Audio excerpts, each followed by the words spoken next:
attacks one of them, ripping her breathing regulator away. She manages See the free to flow fix from her it being exit knocked way, out. but says she could have been killed. Hi divers, and welcome back to another scuba diving reaction video. And today we're reacting to scuba diving attempted murder. Diver Rene Umberger's air ripped out from her mouth at 50 feet underwater. What a title! Honestly, this has the potential to be the probably wildest video I'm ever reacted to so far. Or it's probably going to be the biggest clickbait I'm reacting to so far. Because let's be real, YouTube's full of clickbaits. Not that I contribute to any of that at all. Hey, those videos are completely valid and not clickbait at all. As always in this video, so it's not to be mean to the divers involved in the accident, it's to use it as a learning experience so we can have happier and safer dives. Oh, also by the way, I've realised that over 80% of you who watch my videos are not subscribed yet. So if you're someone who's been watching my videos and enjoying it, feel free to hit that subscribe button and join the Narked family. I'd love to see it there and love to get that milestone of 500 subs. Without the wait, let's jump into the video. Fisherman rips out diver's air supply 50 feet underwater. This video, I do need to taken read on the May title. 8th by conservationist Rene Umberger off the coast of Kona, Hawaii, shows two men collecting fish. Then one of the men suddenly attacks Umberger and rips her air supply out of her mouth. Umberger was swimming at a depth of 50 feet and documenting the state of the reef. She spotted two men collecting. Oh, digital recreation. Very demure. Very mindful. God, I need to go off TikTok. Fish, which is legal in certain circumstances. But then, oh, it's legal. One of the men darts over to Umberger from a great distance. He grabbed her air regulator out of her mouth, preventing her from Looks breathing. so goofy. That is wild though. Some divers have a spare Bitch. regulator, but many dive without one to reduce bulk. They do? For example, the attacker did not have a spare, meaning if somebody attacked him in the same way, it could be fatal. At 50 feet deep, it's not impossible to swim to the surface on one breath. But if the diver has been deep underwater for a long time, the extension of accumulated nitrogen in her blood could cause symptoms ranging from pain to death. Luckily, Umberger remained calm and was able to put her regulator back in actual videos for 30 seconds. Incredibly, the state 30 investigator seconds. told Umberger her attacker would be charged, but so would she for harassment. No. Umberger is known in Hawaii for her years of just share her advocacy Facebook page, against why don't you? aquarium fish collection, even where the state has legalized the practice. This has put her at odds with local fishermen who rely on the aquarium industry for a living. I feel like I shouldn't have to say this, but just to cover bases. If you saw an nausea underwater or you see someone underwater, please do not assault them underwater. That is never the right answer. So no matter what situation was going on there, that is always wrong to attack someone underwater, rip their regulator out of their mouth. No, that is so not okay. Yeah, wild. I will just say though, I feel like there's probably more to this story. I always say there's no smoke without fire. And that's the kind of thing, it mentions that she's an activist who's quite known in the local area. She might be one of those ones who's a bit more on the extreme end. It's like anything in life. You have vegans who are fine, you have people who are religious who are fine, but there's always some outliers who are extremists with it, and they ruin the whole situation for everyone. And that's kind of the problem here with activists. So she probably might be someone who's done some pretty radical things in the past, potentially.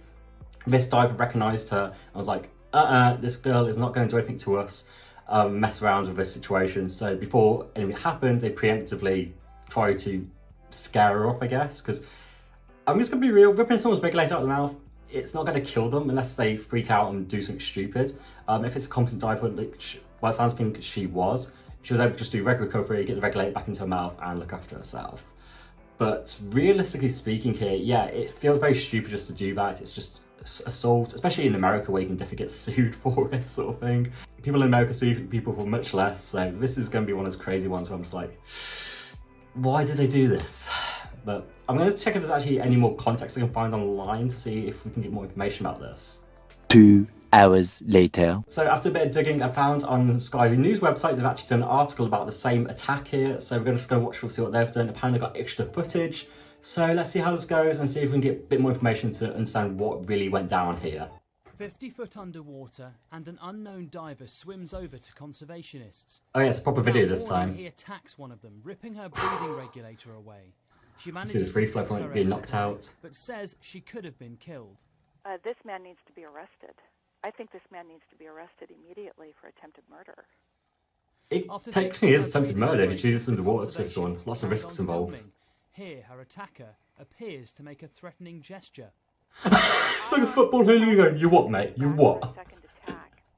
The What conservationists idiots. were documenting coral reef damage off the coast of Kona in Hawaii Okay. when they came across the other unknown divers who were seemingly fishing. The 53-year-old credits her experience of more than 10,000 dives to saving her life.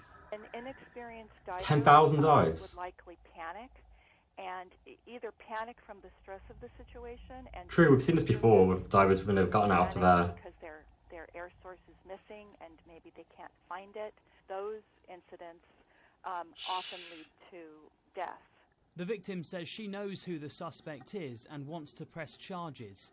Local authorities say they're looking I'm curious if she actually did press charges properly on him and if it was successful or not. Of a terrifying attack will form a big part of their investigations. Joe Tidy. I was gonna say, he's full on like recorded. What an idiot. Okay. Oh. Okay, I think that was actually way better to see as an actual video there. Although I did love that digital recreation. Gotcha, bitch! The whole thing there you can see from the view above, I guess there's snorkelers or someone above them to get that kind of downward shot. You see straight away he rushes in towards wax regulator mouth, of course it's a free flow, all the bubbles. So yeah, it was clearly an assault, and you can see from the situation with like both camera angles, it was very clear that he did attack them. So what an idiot. I love the fact he's just like a full-on hooligan, just like going, come on, come on. It's like, oh my god. Not great. Let's just go over the facts of what actually, if someone did attack you underwater like this, what should you do? And I think, honestly, she was pretty damn textbook here. Rene, I don't know if you do have 10,000 dives or not, but you handled it very well. So he comes over, regulator gets whacked out of your mouth, you're sort of like, what the heck? What she actually does immediately, you notice, she actually moves the fins towards them to create space. If someone does try to attack you and they actually are either in a panic or intentionally trying to harm you, what you want to do is create distance, and one thing you should do is if you move your fins towards them and start kicking at them, they don't want to get near those fins, especially if you've got a harder fins like a jet fin, whack them harder. Obviously if you have like more of a softer fin or a longer fin, that's just going to give you more propulsion, so it's going to push you further away. So either way, it's going to help you out, either create distance or deter the attacker. At that point then you go into reg recovery mode. That's the best situation. As I say, whenever you don't have a regulator in your mouth, what you want to do is get to your nearest air source, and that is obviously your regulator. At 50 feet underwater, which is 15 meters for anyone's not sure, that's obviously too deep to do a Caesar, controlled emergency swimming ascent to the surface. So the best thing is just to get regulated back in your mouth. It's not like you've run out of air from your tank, you are completely fine to just continue breathing. So you can do it first the traditional way, which is the lean method. So you want to lean to your right hand side and maybe arm forwards, sweep it down to your knee, to your booty, around, and then magically your regulator will just appear on your arm there, and you just pop it back into your mouth and clear it. The second method, it requires you to have more flexibility. You can just go to your first stage, reach over there, and then you grab the hose to the nearest to you on the right hand side, and that's going to be always your primary there.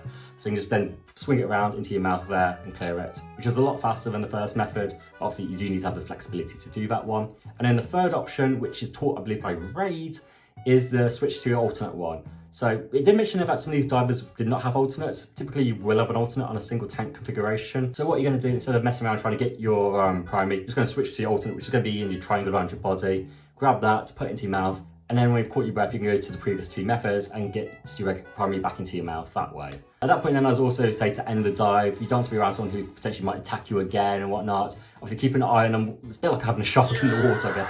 There's a predator in the water, so keep your eye on them, make sure they're not going to continue to try and cause you harm. If need be, create more distance when you are doing your scent away from them as well, and be ready to turn your fins towards them if they do try to reapproach you. But I would not recommend to stay down on that dive if there's someone around there who is trying to harm you. It's just not wise. Luckily, it seems like as soon as she did turn the fins as well, he did go off. He tried to move away afterwards, so it wasn't like he tried to persistently attack her, which definitely would have been shown more intent for trying to murder her. But in this reality, I think he tried to more scare her. Very stupid, personally. Do not do this. But as I say, I don't know if she is a bit more controversial in that kind of scheme of things. It doesn't still give me any more background about it. I want to know more about, is this actually what they were doing with the reef fish, taking the fare from the reef? Was it illegal? Was it actually they were not following the rules exactly? This is why the guy spooked and actually attacked her, because it seems weird. If they were doing something which is legal in Hawaii to be doing, then why is it that he is attacking her? Because you don't need to. It's just like, well, I'm just doing my own business. You can be upset about this if you don't like it, but it's completely legal. Attacking someone in the water, that is definitely a legal activity though. So I want to know if there is more to this or not. Much later. Okay, so I've done even more digging and found this on a Coral magazine website, and it actually talks about what actual sentences went down. And I'm going to focus more on these 2 paragraphs, which I found here, but I'll link the whole article down below in the description. Also, all the other videos will be linked in the description as well if you want to check them out yourselves and what else is written on the articles. But the main thing here is actually we find out that the guy involved with the attack is a guy called Jay Lovell. I'm just going to read the second paragraph to you all. So, as part of the plea agreement, Lovell receives a deferred 6-month prison sentence on a charge of a second-degree terroristic threatening. If he remains in good standing with the court for 1 year, Lovell will not serve any jail time and the incident will be expunged from his record. In addition to the deferred prison sentence, Lovell must undergo an anger management assessment. So honestly, I think he got away with this very lightly for saying, like, this could have gotten very against him, and again, if seen as attempted murder, it could have got ruled as, he could have been in a lot of trouble. I think he got away very lightly with just having to go to anger management class and just stay out of trouble. That's very light sentencing. On the count though for Rene, it actually says charges of harassment were never brought against Umberger or any other Sea Shepherd divers. Although Lovell and the fishing parties believes at the time such charges were warranted. So yeah, they were threatening it. I think it's trying to defer her, possibly pressing charges on them, saying like, hey, if you do this, we'll also do it back to you. I think the idea that she was getting charged for harassment though was very like pushing a point here. All she was doing in that situation there was just taking pictures and recording them, which obviously don't record divers into water without their consent and permission, guys, but it's not enough to charge someone properly and get a whole police report written about them. That's a bit silly. So yeah, I'm glad she didn't get charged, because what she was doing in that context alone there, I think was not something what she should have been charged for. So that's kind of a good situation there. But the interesting thing it does mention though is she's a part of Sea Shepherd. So Sea Shepherd is definitely one of those groups that can be a bit controversial. They do seem to go a bit on the extreme sides of their actions. They have done a lot of good for the ocean, but they have done also some questionable things for the ocean as well. So I wouldn't be surprised if she is a bit more controversial than we are hearing here. I still haven't found anything to see if she is as controversial or what actually her actions are or not. Much later. Okay, final page I have got to now. I found an actual interview she actually gave to Underwater Photography Guide after this whole incident happened. So obviously it's going to be from her account. Unfortunately, I couldn't find Jay Lovell's account. He hasn't done an interview about the situation. Although I think it goes something like this. I throat punched that bitch. I knocked her ass down. Probably. But yeah, I'll link this whole article down below if you want to read the whole thing. But there's a few interesting points I found when I read through this. And the first one, which I found was very interesting, talks about actually what the requirements are to legally take reef fish out of the ocean in Hawaii, which comes from this part here. So, is aquarium collecting illegal? Rene responds, aquarium collectors must have the right permits, which makes sense, the correct dive flags and identification on their boats, and collects in the proper manner. So I'm assuming the fact she doesn't go on beyond this point, I believe they probably were doing it all correctly, following these kind of guidelines, because I think they would have raised more of an issue instead of just charging them for assault, but actually she definitely would have charged more so for doing it illegally if they were not following these guidelines. So I'm assuming they are following the guidelines. I also think it's interesting the fact that the boats have to be identified. So the fact she just happened to turn up there and she goes, oh, I'm just here to check the corals. I feel like she probably knew they're there, especially if there's flags up and stuff. She definitely knows these divers are doing fishing there, and because she's an activist and she's aware of this sort of stuff, she intentionally went down there to get footage for her campaigning. So it is her kinda intentionally approaching them on this situation to do this. It's not just, oh, I happen to be here. No, you must have known these divers were doing these activities which you don't agree with, and you did it to actually be a bit annoying, potentially. Again, not enough to obviously attack someone underwater. I'm not justifying that. I'm just saying that she definitely has a bit more intent there. It's not just a happenstance situation. Also, the other interesting part I found in this article is it talks about the whole claim against her, and she actually explains why it probably didn't go through and why they didn't pursue it any further. It talks here, it goes, a claim against you, how is that possible? Rene responds, there is an obscure law that says it is illegal to enter an area and approach a fisherman with intent to prevent fishermen from taking fish. This law only applies to freshwater fishing, and a similar complaint by an aquarium collector who was photographed underwater on a big island was thrown out of the court several years ago. Anyways, I was certainly not going to prevent him from doing anything, only document it. So yeah, this is why, again, they weren't able to press charges on her, because This law is actually only for freshwater fishing, so it doesn't really affect open ocean, what's going on there.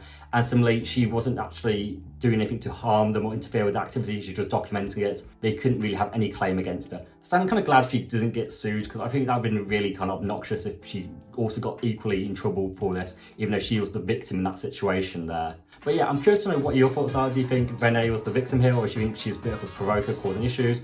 Or do you think Jay was the big issue here, attacking someone underwater? Or do you think he's justified being annoyed by his activism, interfering with his work day in, day out? Like now he's actually found validated for doing something like that. Curious to know what people think on this sort of thing. Personally, I lean definitely more on Rene's side here. I'm definitely a bit biased on that side of things, but I would love to know what your thoughts are. Anyway, if you enjoyed the video and find it entertaining in any way, please give it a like, helps me out a ton, but help other divers find this video too. And if you want to see more from myself, Narked Tom, feel free to hit that subscribe button and hit the bell notification icon to get notified when I post my next video. Anyway divers, I hope you have an awesome safe dives, and I'll see you all in the next video. Bye bye.